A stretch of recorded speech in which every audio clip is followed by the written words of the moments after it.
More than a religion, a way of life. Long ago, in the dry deserts of Arabia, there lived a man named Muhammad. He was kind. He was honest. But inside, his heart was full of questions. Why do people fight? Why do the rich forget the poor? Why do idols stand in the Kaaba when there is only one true God? To find answers, Muhammad went alone to a cave on a mountain called Hira. He sat in the dark. He prayed. He waited. Then, one night, everything changed. A voice filled the cave, powerful and bright. It was the angel Gabriel. He said one word, "Read." And that word became the beginning of something that would change the world. That moment was not just the start of a religion. It was the beginning of a new way of life.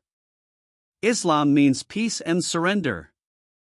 It teaches kindness to neighbors, care for the poor, and love for the one God, Allah. It teaches that all people are equal, and life has meaning when we follow the right path. From that cave, Islam spread across Arabia, to Africa, to Asia, to Europe, and now to every part of the earth. Today, over 1.9 billion people call themselves Muslims. They pray, fast, give, and remember. But it all began with one man, in one cave, with one message: there is no God but Allah, and Muhammad is his messenger. Stay with us. Because this is not just the story of Islam.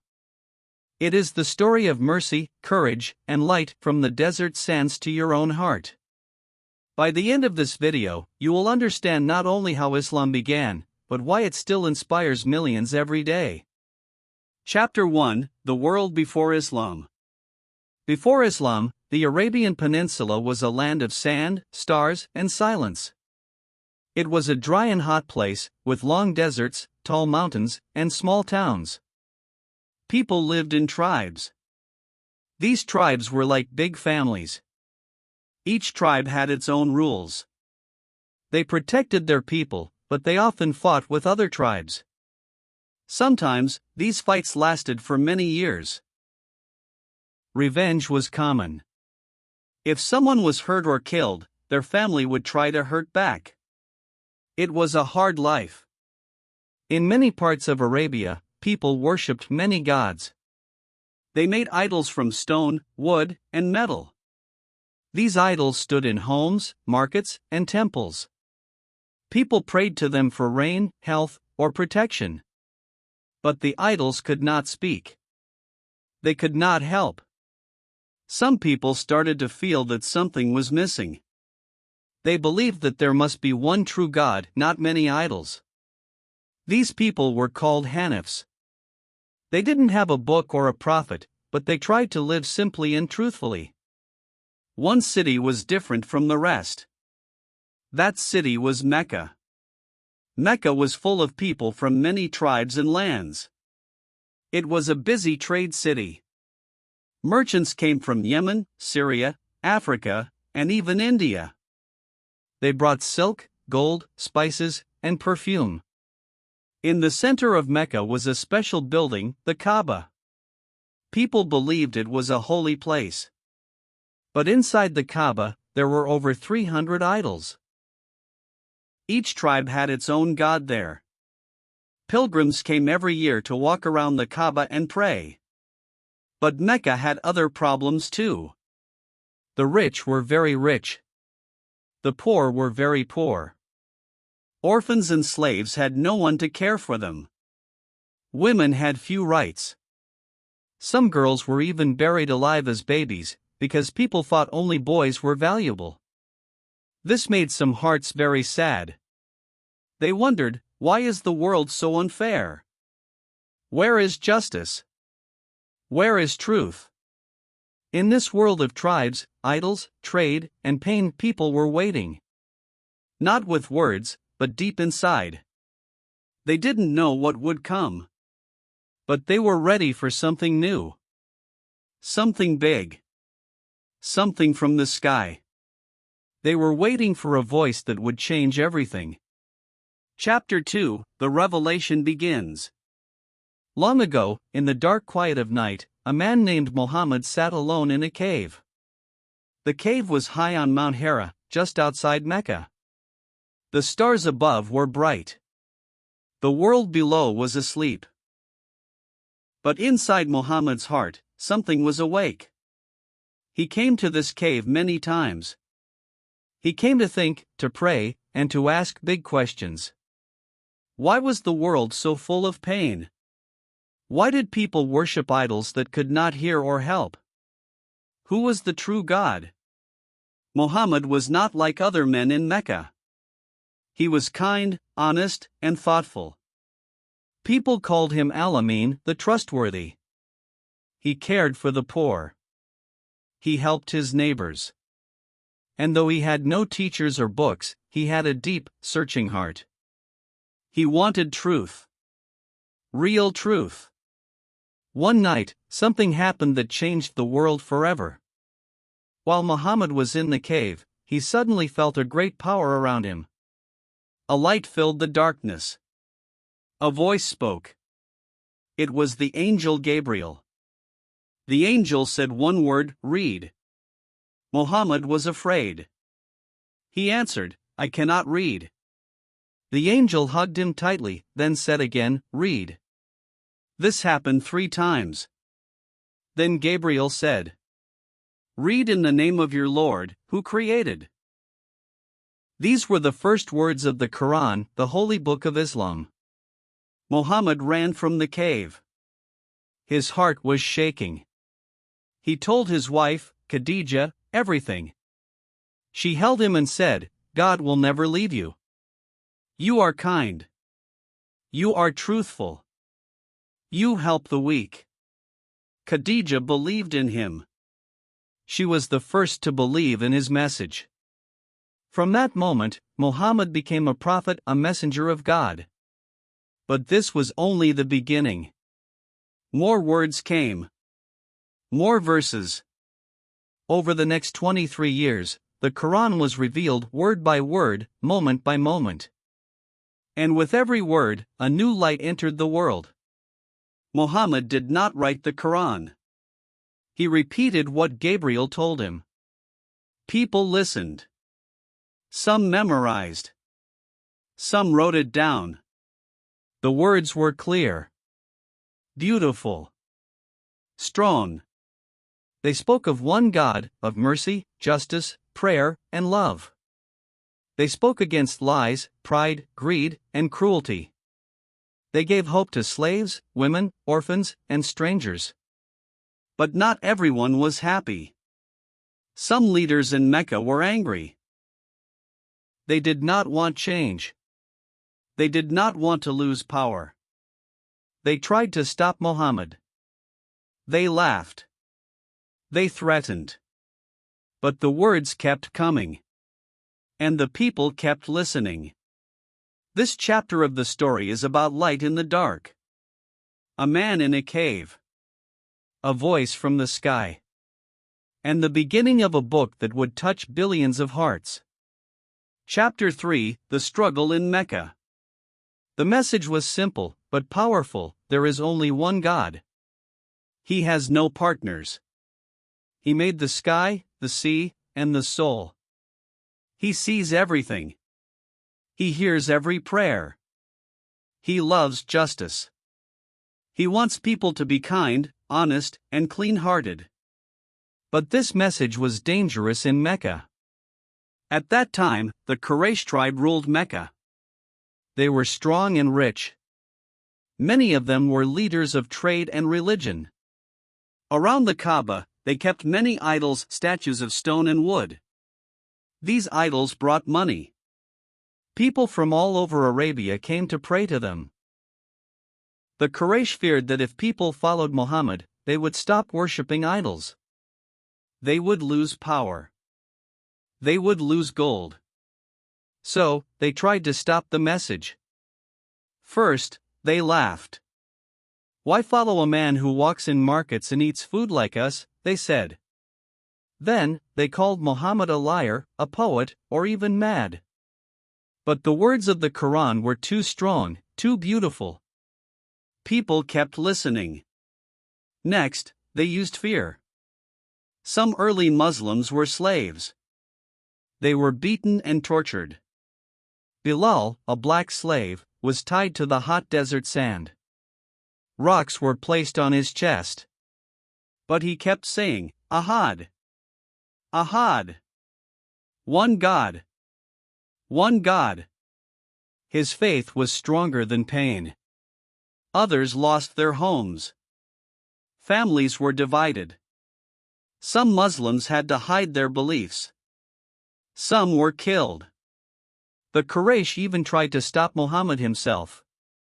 They offered him gold, power, and kingship if he would stop preaching. He said no. They asked his uncle, Abu Talib, to control him. But Muhammad said, even if they put the sun in my right hand and the moon in my left, I will not leave this message. That was the heart of Islam, not fear, but faith. Years passed. The pressure grew. The boycott came. No one would sell food to the Muslims. They went hungry. Children cried. The Prophet's wife Khadija and his uncle Abu Talib both died during these hard years. It was a time of deep sadness. But the believers never gave up. They prayed. They stayed together. They listened to the Quran. They knew that truth must face tests. In this chapter, we learn that faith is not always easy. It takes courage. It takes patience. But when hearts hold on to light, even the darkest night cannot stop the dawn. Chapter 4, Hijra, A New Beginning. The city of Mecca had become too dangerous. The Prophet Muhammad and his followers were not safe. Their enemies were growing stronger. Every day brought more threats, more fear. People who believed in one God were beaten, insulted, and even killed. It was time for a change. It was time to leave. Far away, in a city called Yathrib, later known as Medina, people were waiting. They had heard about Muhammad. They liked his message of peace, honesty, and justice. They invited him to come. They wanted him to lead, not just as a prophet, but as a peacemaker. It was not just a move, it was a mission. The journey from Mecca to Medina is called the Hijra. It means migration, but it was more than travel. It was the beginning of a new chapter for Islam. Muhammad and his closest friend Abu Bakr left quietly, in the night. They took refuge in a cave called Thor as the Quraysh searched for them. Their enemies were close, so close that if they only looked down, they would have found the Prophet. But Allah protected them. A spider spun its web over the cave entrance. A dove built a nest. The searchers thought no one could be inside. And they walked away. After days in hiding, the Prophet and Abu Bakr continued their journey through the desert. The sun was hot. The path was long. But their faith was strong. They rode camels across the sand, trusting that God would guide them. When they finally reached Medina, people came out of their homes to greet them. Children sang. Men and women smiled. Some stood on rooftops to see the face of the Prophet. It was a new beginning. For the first time, Muslims had a safe place to live and grow. In Medina, Muhammad helped build something special, a community. The Muslims were no longer just a small group in hiding. Now, they were united. The Prophet made peace between tribes. He wrote agreements. He taught. He prayed. He built the first mosque. And every person, rich or poor, Arab or not, was welcomed as a brother or sister. Hijra was not just about leaving. It was about becoming. It showed that faith is not about comfort, it's about moving forward, even when the path is hard. It's about trusting that something better is waiting. This chapter reminds us, sometimes, you must leave what is familiar to find what is right. The Prophet's journey teaches us to walk with courage and to build with love. Chapter 5: Building the First Muslim Society. When the Prophet Muhammad and the Muslims arrived in Medina, something new began. They were no longer hiding. They were no longer alone. Now they had a city, a home, and a chance to live their faith openly. Islam was no longer just a belief in the heart. It became something lived every day. The first thing the Prophet did was build a mosque, not just for prayer, but for the whole community. It was a place where people met, asked questions, helped one another, and made big decisions. The mosque became the heart of Medina. The Muslims now prayed 5 times a day together, as one. They gave zakat, charity, to the poor and hungry. They fasted in Ramadan. They followed laws based on justice and kindness. The Prophet did not only teach with words, he taught by example. He visited the sick. He forgave his enemies. He cared for the weak. And he always smiled. In Medina, many people became Muslim not just because of the message, but because of the actions. A man who never lied. A leader who treated everyone fairly. A prophet who lived simply, even when he had power. This was something people had never seen before. The Prophet also made peace between tribes who had fought for years. He brought together the Muhajirin, those who came from Mecca, and the Ansar, the helpers from Medina. He called them brothers and sisters. They shared homes. They shared food. They shared hearts. The Muslims in Medina were different from the world around them. They did not cheat in trade. They treated women with respect. They freed slaves. They stood for truth, even if it was hard. They prayed not to be rich, but to be righteous. This new society showed what Islam could look like. Not a religion of force, but a life of peace and justice. A community where the strong helped the weak. Where neighbors cared for each other.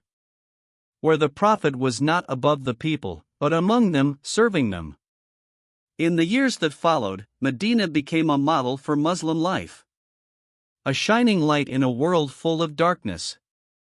A place where faith met action and love changed lives. This chapter of history tells us something powerful: real change does not start with big armies or big buildings. It starts with people living by what they believe, with honesty, mercy, and unity. Chapter 6: The Return to Mecca. It had been many years. The Prophet Muhammad and his followers had left Mecca with heavy hearts. They had lost their homes. Some had lost family. But they never lost their faith. In Medina, they grew stronger, not just in numbers, but in spirit. Now, the time had come. They would go back. But not with swords raised in anger. They would return with peace in their hearts. The Prophet did not want revenge. He did not want to punish those who hurt him. He wanted Mecca to wake up, to remember the truth: there is only one God. And his house, the Kaaba, must be clean from idols. The Muslims marched toward Mecca. 10,000 strong. Quiet. Calm. No shouting. No fighting. Just steps on desert sand and hearts full of prayer. The people of Mecca were afraid. They remembered what they had done. But the Prophet sent a message: you are safe. No harm will come to you. When he entered the city, there was no pride in his walk. His head was bowed. He rode humbly, remembering God. The people of Mecca watched in silence. They had never seen power used like this, not to destroy, but to forgive. The Prophet went to the Kaaba. It stood in the middle of the city, full of idols. He entered and spoke the words: truth has come. Falsehood is gone. One by one, the idols were taken down. Stone by stone. The Kaaba was cleansed. It became what it was always meant to be: a house for the worship of the one God. Then, something even greater happened. The prophet forgave them all. Even those who had hurt him, laughed at him, fought him. He said, "Go. You are free." The people cried. Many became Muslim that day not because of force, but because of mercy. This moment changed history. It showed that real power is not in weapons, it is in forgiveness. True victory is not over others, it is over anger, fear, and hate. The prophet had returned to the city that once rejected him. But he came not to conquer it, he came to heal it. Mecca became a city of faith once more. The Kaaba was now the center of a new world, where people from every race and land would come to worship, side by side. The return to Mecca was not the end of the story, but the beginning of something even bigger, a world where peace, forgiveness, and faith could rise above hate. Chapter 7, After the Prophet, the Four Rightly Guided Caliphs. When the Prophet Muhammad passed away, the Muslims were heartbroken. Many wept. Some could not believe he was gone.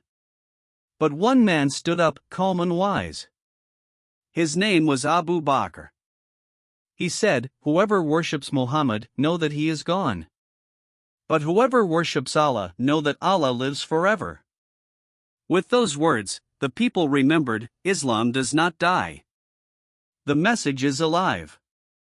Abu Bakr became the first caliph, or leader, after the Prophet. He was gentle, but strong. Under him, the Muslim community stayed united. He led with the Quran in one hand, and mercy in the other.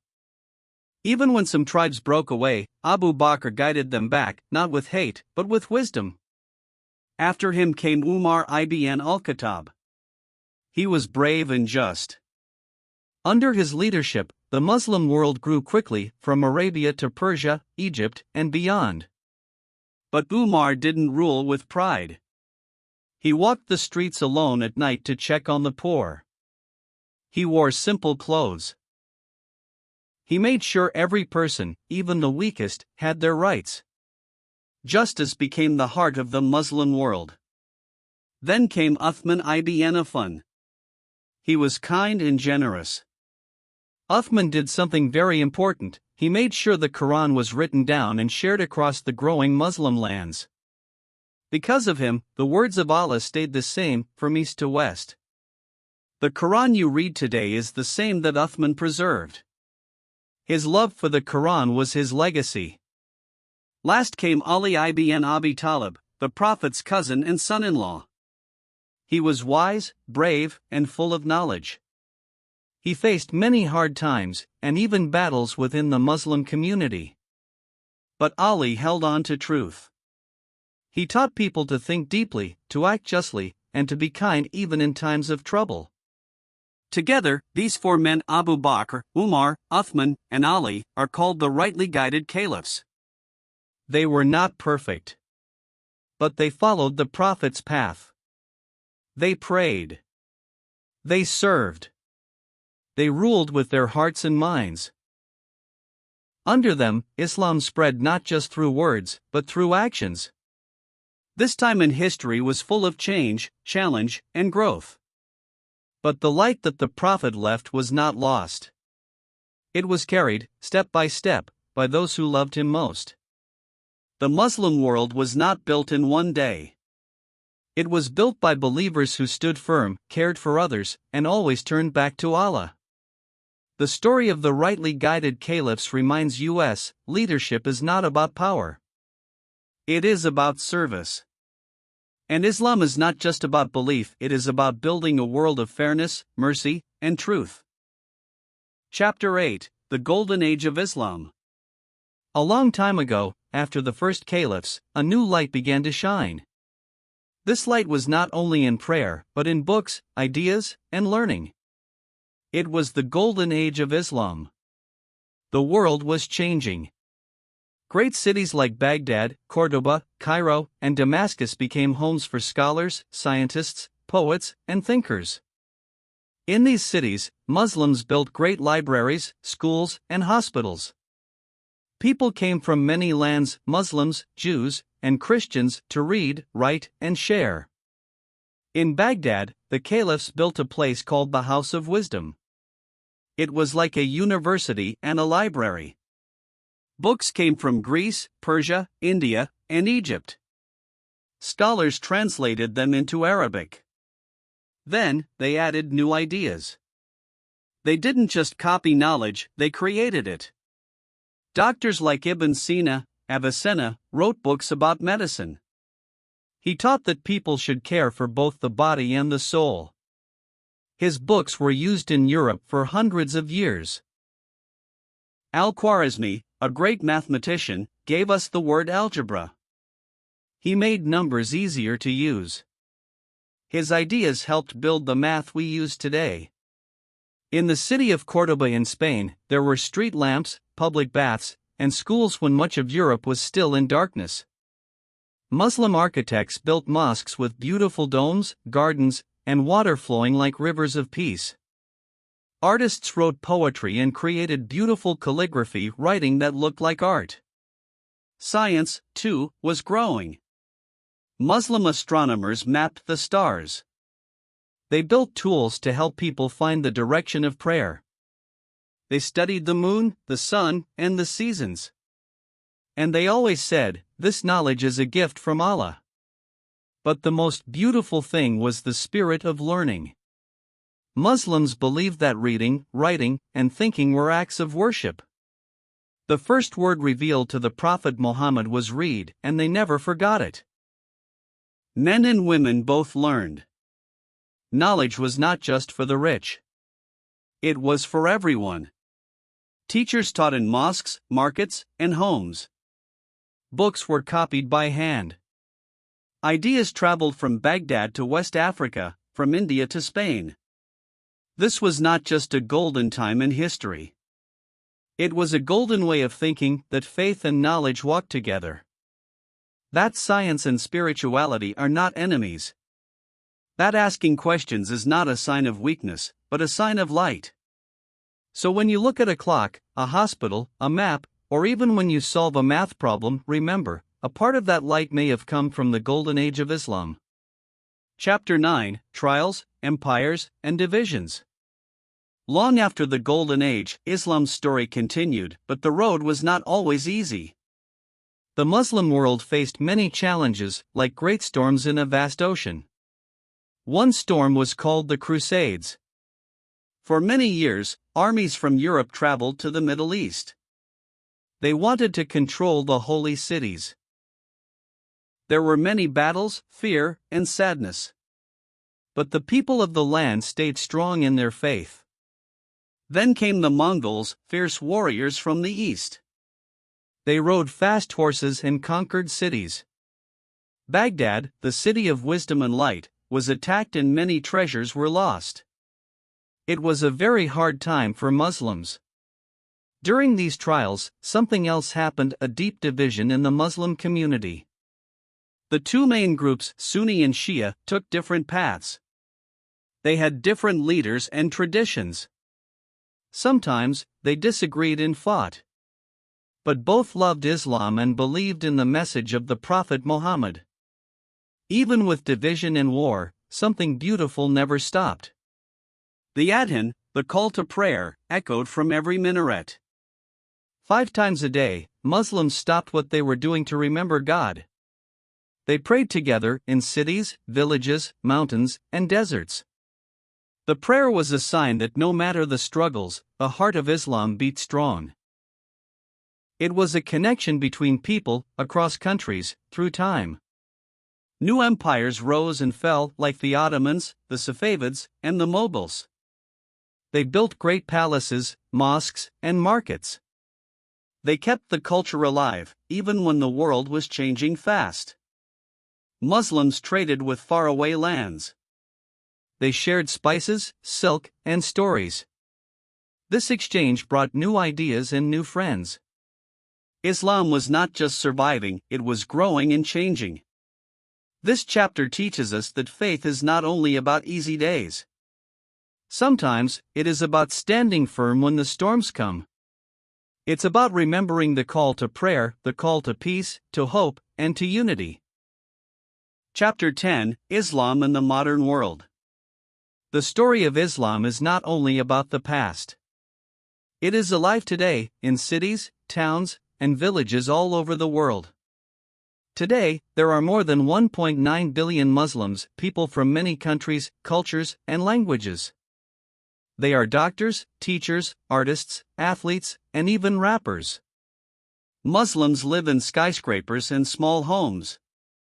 Some are refugees, hoping for safety. Others are leaders guiding their communities. The Quran, the holy book revealed to the Prophet Muhammad, is still the heart of their lives. It teaches kindness, honesty, and peace. It is read in homes, schools, and mosques everywhere. The call to prayer still echoes 5 times a day, from the biggest cities to the quietest villages. It is a reminder to stop, to remember God, and to find peace inside. Muslims today face new challenges: wars, poverty, and misunderstandings. But they also find hope in their faith. Many work hard to build bridges between people. They show that Islam is a message of peace and mercy. In art, music, and fashion, young Muslims express their culture and beliefs in new ways. They use technology, social media, and videos to share their stories. They remind the world that Islam is alive and growing. Around the world, Muslims join hands with others to fight injustice, help the poor, and protect the environment. They believe that faith is not just words, but action. This chapter shows us that Islam is more than a history. It is a living journey carried on by people who seek peace, hope, and truth in every moment. What will you surrender to? Islam means surrender. This word can feel big and strong, but it is simple too. It means to give your heart and life to something greater, to God. It is not about giving up your dreams or your voice. It is about finding peace inside and outside. The story of Islam is not over. It lives in every person who prays 5 times a day. It grows in every hand that helps others, in every heart that shows kindness. Muslims say the words La ilaha illallah, which means there is no God but God. These words are like a song, a prayer, and a promise.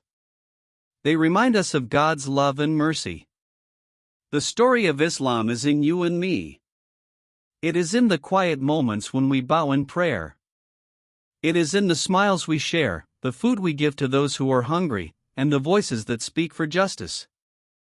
So, what will you surrender to? Will you choose peace? Will you open your heart to kindness? Will you add your own voice to this ancient, living story? The path is open. The story is waiting. Will you walk it?